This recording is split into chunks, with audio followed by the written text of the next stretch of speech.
Hi అండి. ఏరువాక పౌర్ణమి అంటే మా ఊళ్ళో అయితే పోలేలు చేస్తారండి. అదే అండి బొబ్బట్లు. మా అమ్మమ్మ ఇప్పుడు కట్టెల పొయ్యి మీద కిలో పప్పుతో అయితే చేసిందండి. ఎలా చేసిందో చెప్తాను చూడండి. ముందైతే పొయ్యి పైన ఒక బొగోని పెట్టుకొని అందులో కొద్దిగా వాటర్ హీట్ ఎక్కేంత వరకు ఉంచుకుంది. తర్వాత రోట్లో పప్పు వేసి దంచింది. ఇలాగైతే పప్పు తొందరగా ఉడుకుతుందంటండి. తర్వాత అందులో వేసింది. వాటర్‌లో అయితే పప్పునైతే వేసింది. తర్వాత కొద్దిగా సాల్టు, ఆయిల్, జీడిగింజ అయితే వేసుకుంది. పప్పయితే ఉడికిన తర్వాత రోట్లో వేసి రుబ్బురాయితో మెత్తగా రుబ్బిందండి. ఇలాగైతే టేస్ట్ కూడా బావుంటుంది. మన హెల్త్‌కి కూడా మంచిది. ముందే తడిపి పెట్టుకున్న గోధుమ పిండిని పక్కకు పెట్టుకుంది.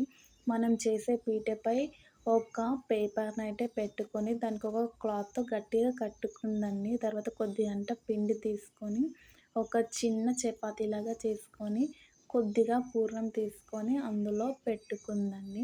చేతితో రౌండ్‌గా తిప్పుకుంటూ పూర్ణాన్నయితే లోపలికి వత్తేస్తుందండి.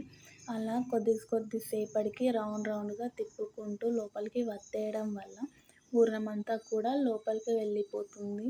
పిండంతా కూడా బయటకొచ్చి పూర్ణమంతా లోపలికి వెళ్ళిపోతుంది. తర్వాత చేతులతో ఒత్తుకొని కొద్దిగా పిండి చల్లుకొని చేతులతో అయితే కొట్టుకోండండి.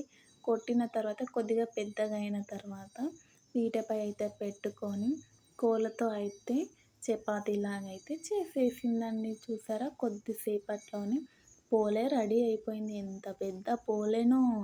ఇలా చాలా పోలేలైతే చేసిందండి.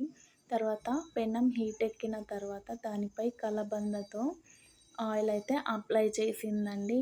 కలబంద వల్ల హెల్త్ బెనిఫిట్స్ చాలా ఉన్నాయి. తర్వాత పెనంపై వేసి చేతులతో కొట్టేసిందండి. అయిపాయే. పోలే కూడా రెడీ అయిపోయింది. Please subscribe my channel.